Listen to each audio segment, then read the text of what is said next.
Hey, Shalom. Just trying to warn people about the swine and the pork. It's a American delicacy for McDonald's breakfast. I grew up on it. Everybody grew up on it. But when you look into the scriptures, um, it's actually unclean. You know? um, it's actually unclean meat, and our God Yahweh, by Hashem in the name Yahweh Shai, his only begotten Son, who the world and he calls Jesus. His true name has been changed, and we've woke up to the spiritual enslavement put upon the 12 tribes of Israel, and they don't want you to believe, you know. So they put a lot of pork and even Axe body wash. There's just a lot of things out here that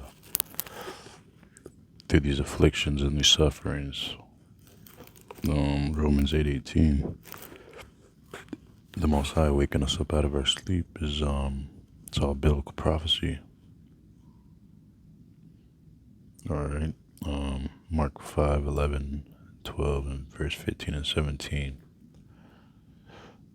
Now there was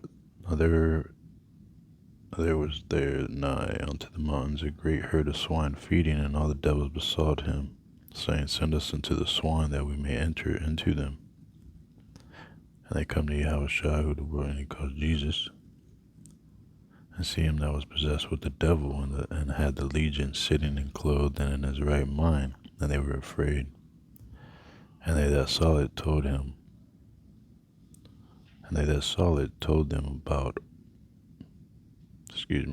and they that saw it told them how it befell to him that was possessed with the devil, and also concerning the swine. And they began to pray him to depart out of their coast. So, it's all scriptural. Leviticus 11 and 7, Leviticus 11 and 7 speak about the swine being unclean. But there's people out here justifying what the Lord has made clean, calling it unclean.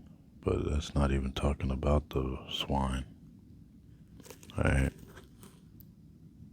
Just because we're in the new covenant doesn't mean we can touch the unclean, and eat the unclean. When Isaiah says this about people sanctifying themselves with that meat. Okay.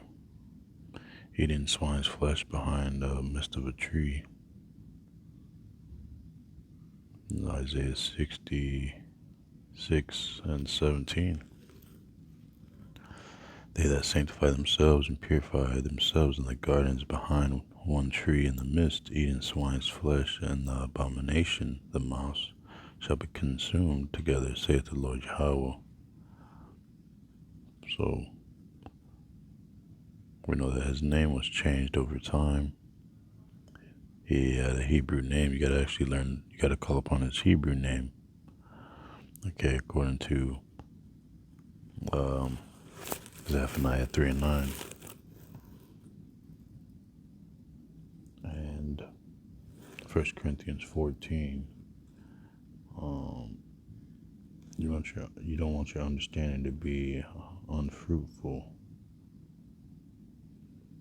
Or 1 Corinthians 14 and 14, for if I pray in an unknown tongue, my spirit prayeth, but my understanding is unfruitful. So we're just in those last days. Okay, we're speaking in a strange language. Okay, according to the scriptures, we're not speaking Hebrew. The 12 tribes